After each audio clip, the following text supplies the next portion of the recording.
for anyone that is on the healing journey, or anyone that feels like there are just some habits in your life that you want to break, but you're not sure how to do it. You just feel like you keep getting stuck, or you're not finding the breakthrough that you've been looking for a really long time. What is going on, my family? So I just wanted to come on here real quick because I woke up this morning. I just feel so good. I had my little morning routine. I'm about to go to the gym, but as I was washing my face and all of that, I just got this word that I feel like God just gave me that I just want to encourage you guys real quick. I was just reminded of a little while ago. I remember I was helping my brother. He had a splinter in his hand, and he was like, he was asking me, he was like, "Hey, Nay, like, can you help me take this splinter out?" And I remember looking at it and I was like, "Oh, that thing don't even look that deep. Let me go and let me try to get that thing out." I remember I was squeezing that thing, and he was trying to do it himself for like maybe an hour or so, trying to get the splinter out of his hand.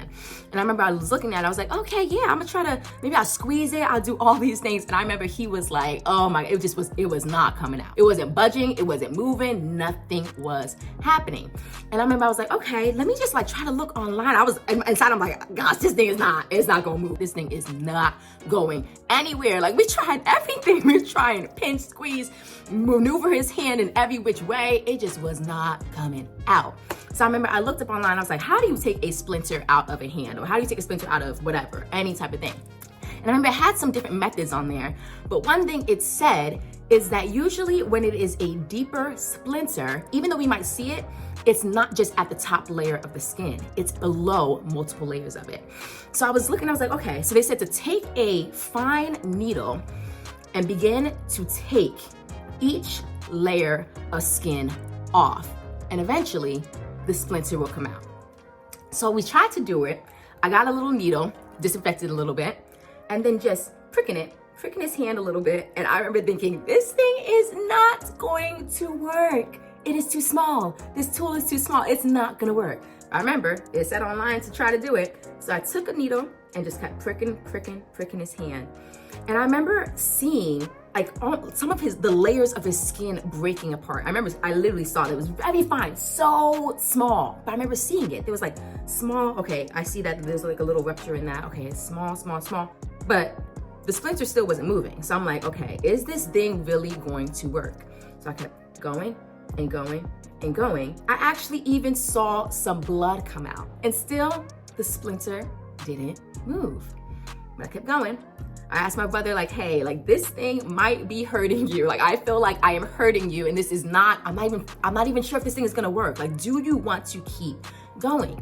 And he was like, Nay, let's keep going. I would rather have this splinter out of me, maybe go through a little bit of pain momentarily, because it's not gonna last forever, but go through a little bit of pain momentarily and have the splinter out than to have this in me for the rest of my life. For the rest of my life. So, kept going. I was like, okay, all right, I'm gonna keep going.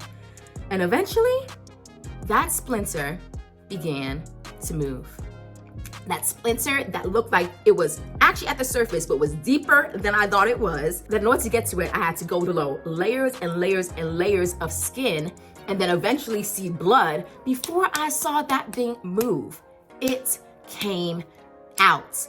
And I think that's the same thing for a lot of us. Maybe we are going through different layers of trauma, different layers of maybe even abuse, different layers of thoughts patterns that just keep us below where we feel like we're supposed to be in life. Feel like we just keep hitting up against a wall every single time, and we feel like there's no way to actually break past it. The reason why we might be in those same cycles is because it is hidden under layers and layers and layers and layers and layers of things that have programmed us to believe a certain thing and to react in a certain way. But how do you then transform that? How do you then make movement and make shifts for that?